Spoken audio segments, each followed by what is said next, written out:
What's going on, everybody? Carlos Lopez with VamosVols, joined right here with legendary voice John Wilkerson. Thank you so much, sir, for your time today.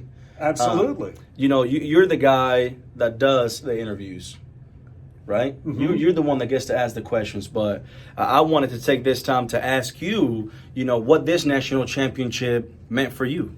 Wow. It's still all coming together. And because it's still sinking in that it actually happened. But as I've talked about, as the last out had taken place, right, and everybody started spilling out of that third base dugout, it's almost an out-of-body experience. It's like this has happened. They've cleared the last hurdle. There's no other game to play, even though I've continued to dream that there is one more game left to win. But thankfully, that hasn't been the case. Tennessee won the national championship, and just to see this team, these players rewarded for their investment, their effort, Man. That's been the most incredible reward, because they earned every step along the way. It didn't come easy, and nothing like this does, but love the fact that they were so unimpressed with what they accomplished. Didn't matter to them that they had won the SEC regular season title, because then it was the SEC tournament. Didn't matter they won the SEC tournament, then it was about being the 1 seed. Right. And we all know about Miami, who had been the last one to win it in 99. They didn't care what happened the day before, weren't worried about what could happen tomorrow. It was all about what was the task at hand, what did they have to do.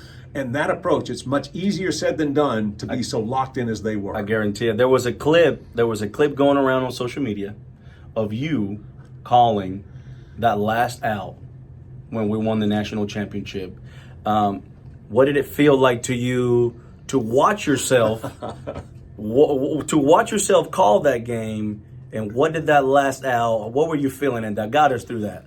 Well, one, I did think about it. In fact, after Tennessee, I wasn't thinking about being on and somebody filming that. Okay. It was just that I had started thinking about this team has a chance to do something no Tennessee team has done. Wow. So I wanted to think about, if it happens, what do you want to say?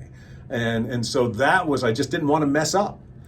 Because exactly. it had happened. And so I wanted to recognize, one, the effort that had gone into all years of Tennessee baseball. The climb was complete. So they made it to the pinnacle of their sport. And then, of course, mountaintop is the perfect analogy. But when you're talking Tennessee athletics, it's the summit. The summit. Absolutely. So anyhow, to see my reactions, the fact that my hands continue to climb, it's the goofiest thing in the world to see yourself. But anyhow, it was just, that was it, to celebrate what they had earned and to recognize that, to be on hand and be able to be a person that shares that. That's one of the greatest things that I'll ever get to experience. Sir, from my family, congratulations on your national championship. Thank you so much for giving your all to Tennessee, and we're praying for many, many, many more parades. I don't think they're done. I don't think they're. Hey, one last thing. Can we get a VamosVols for the brand? VamosVols! Oh, you heard it here, baby. VamosVols!